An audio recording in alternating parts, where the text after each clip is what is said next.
তুমি না তওবা করেছিলে? তুমি না শুধুমাত্র আল্লাহর জন্য সবকিছু ছেড়ে দিয়েছিলে? বুঝতে পেরেছিলে কোথায় তোমার আসল ঠিকানা? ভুলে গেছ? আবার কোন পাপ তোমায় গ্রাস করে নিল?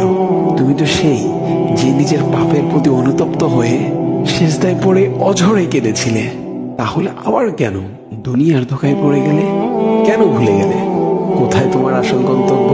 তুমি কি হার মেনে নিয়েছো নফসের কাছে? তুমি এত দুর্বল? ভুলে গেছো তুমি কার বান্দা? কে তোমার রব?